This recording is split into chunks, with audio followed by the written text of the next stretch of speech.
All right. What's up, everybody? My people in Manhattan, the Bronx, Queens, all the way out Staten Island, my homeboro Brooklyn.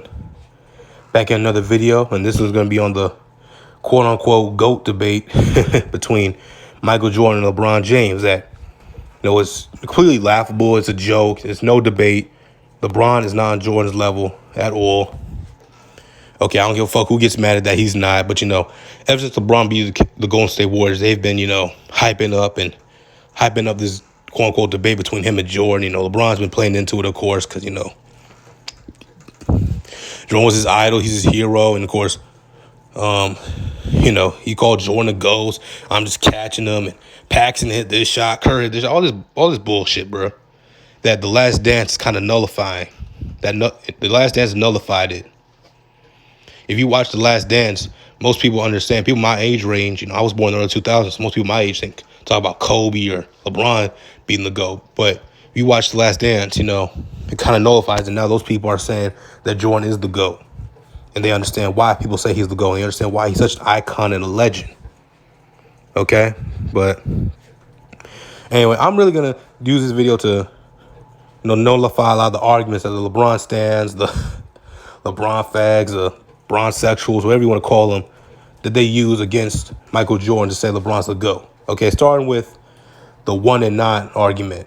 Okay, the 1-9 argument basically is, Jordan was 1-9 in the playoffs before Scottie Pippen got there. Here, guys like Shannon Not So Sharp and Nick Wright and Colin Cowherd and Max Kellerman and Chris Broussard and Brian Windhorst and Rachel Nichols, that bitch.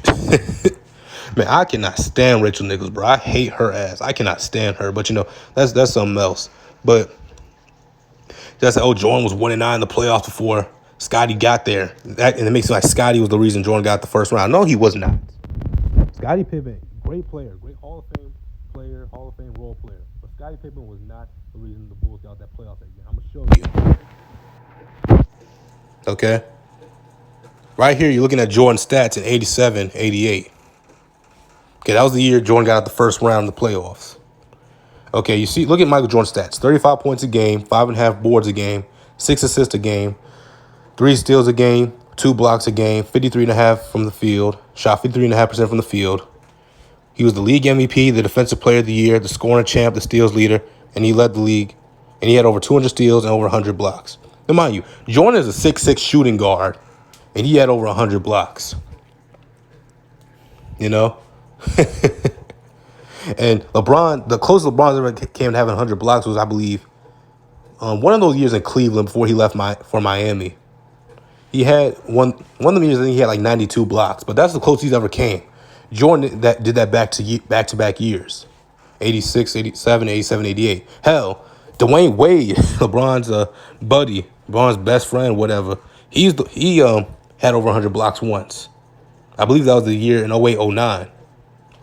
It's just crazy, man. LeBron's bigger than both those dudes, but that's whatever. And here's Scottie Pippen's stats that year. Scottie Pippen didn't start any games that year, playoffs or regular season. He shot 46% from the field, 1 steal, 1 block, 2 assists, 4 boards, and 8 points a game. Scottie Pippen was not the reason the Bulls got the first round. What happened in 87, 88, what happened was Jordan played out of his mind. The Bulls won more games. They drew a higher seed. Okay, that's what happened. All right? So stop that mess. And also, we understand this right here. Michael Jordan was, as we all saw in The Last Dance, he was on a team with a bunch of cokeheads. All those dudes were on that shit. They were snoring lines of coke, every last one of them. All right? They won't nothing. Okay, and Jordan, his first year, 84-85, he went up against the Milwaukee Bucks. The Milwaukee Bucks in 84-85 season won 59 games. They went 59-23. They had Sidney Moncrief. Sidney Moncrief, all you don't know, I believe he just got into the Hall of Fame last year or this year, but Sidney Moncrief was the inaugural winner of the NBA Defensive Player of the Year. I believe the NBA started giving out the award in 82-83 season or the 83-84 season. Sidney Moncrief was the inaugural winner. He won in both those years. He was the first back-to-back Defensive Player of the Year winner in the NBA history. And Jordan had to go against that. Okay, and Sidney Moncrief was like a 2, I believe, a 2, 3. He went back and forth between a 2 and a 3. Sidney McCree was no bum. That's who Jordan went against his rookie year with all those cokeheads. And obviously, right here, he's playing against the Boston Celtics and the Boston God. Okay? Obviously, you see right here, the 86 Boston Celtics, they're one of the greatest teams of all time. Let's see, they went 67-15 and had a 40-1 home record. Look at all these guys in the Hall of Fame. Dennis Johnson, rest in peace. He's in the Hall of Fame. Larry Bird, of course, is in the Hall of Fame. Kevin McHale's in the Hall of Fame. Robert Parrish is in the Hall of Fame. Bill Walton's in the Hall of Fame, even though Bill Walton rode the bench for those Celtics. But he's in the Hall of Fame. But they were 67-15 at home. And then the next year in 87, when Jordan beat them, or when they swept Michael Jordan, they were 59-23. Of course, 86 is the year they won the championship. 87, they went to the finals, lost to the Lakers. Okay? So all this, Jordan was 1-9. Look who he had to go up against, and look who he had to go up against these teams with. Bunch of cokeheads, and the second best player on the team was Charles Oakley. Okay? No respect to Charles Oakley, New York Knicks legend, but, I'm not even going to get to Charles Oakley and the Knicks, but, but yeah, that was Jordan's second best player on the team. And like I said, Scottie was not the reason Jordan got the playoffs that year. In 87, 88. Now, another argument that LeBron stands like to use is the bad boys. They love LeBron fans. Favorite basketball team, favorite NBA team of all time is the bad boy era Pistons. Okay? They say Jordan couldn't beat the Pistons until he got old. Shannon Sharp, Skip, why couldn't Michael Jordan to go? How come he couldn't beat the bad boy Pistons until they got old, Skip? Shannon Sharp is dumbass. Getting mad at Mike McCarthy over a goddamn watermelon. Fuck out of here, Shannon. But I'm gonna have to do a video on Shannon Sharp being a LeBron sexual. But anyway, see right here. So the Pistons were old when Jordan beat them in 91, right? But as you can see, this is the 1991 Detroit Pistons roster. Look at the ages of the Detroit Pistons. Joe Dumars was 27. Isaiah Thomas was 29. Dennis Rodman was 29.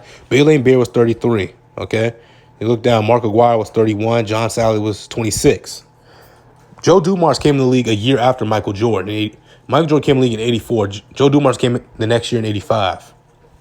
Okay? Then John Sally and Dennis Rodman followed in 86. The Pistons were not old when Michael Jordan beat them.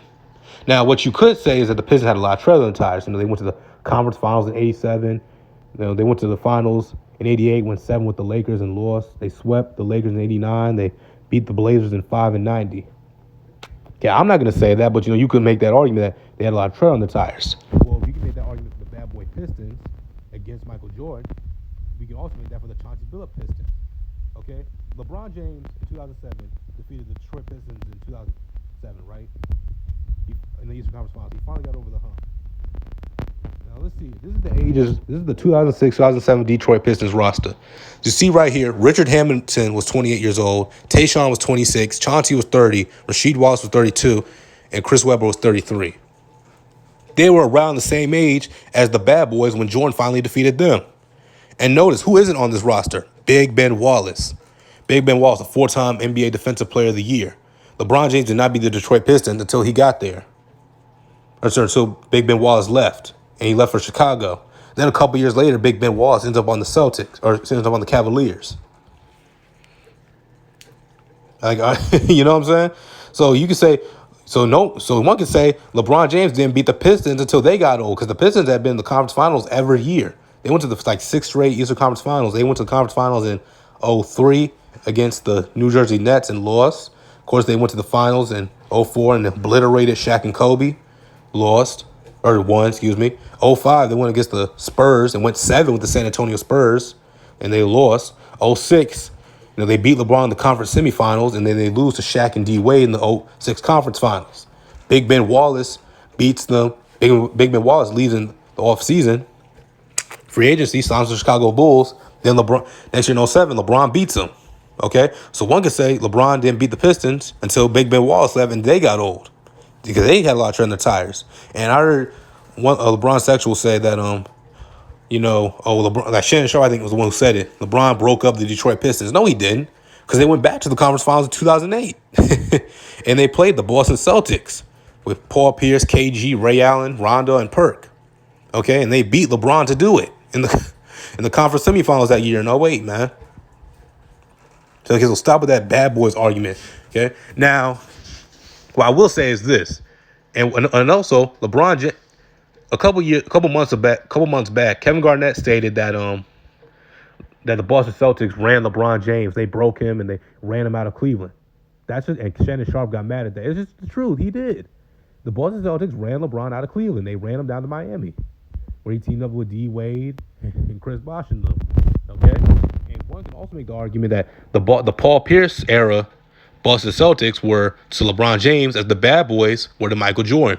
They were the big bad team. They bullied him, hated him with a passion, and they kept beating him down until he finally got over the hump. Okay.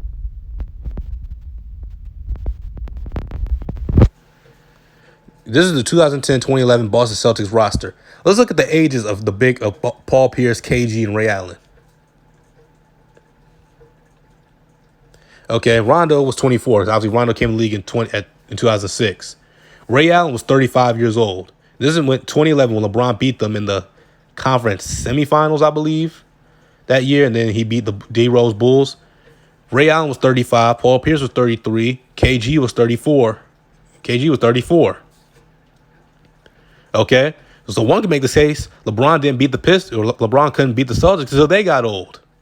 Then the next year in 2012, now mind you, Ray Allen came in the league in '96, so 2012 would have been his 16th year in the NBA.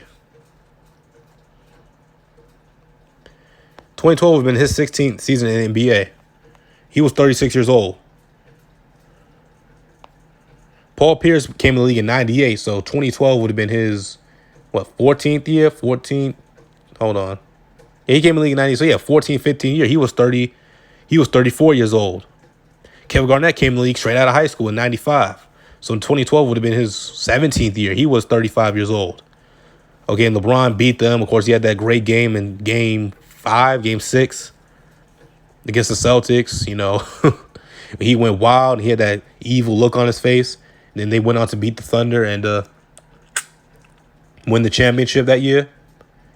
This is how old Ray was 36, Paul was 34, Kevin Garnett was 35. They'd been in the league 16, 17, 15 years at that point, and LeBron beat them. Okay, so one can make the case LeBron didn't beat the Celtics until they got old, man. It's just, and I'm probably, I'm going to make a part 2 of this video, right? So I'm going to see you all.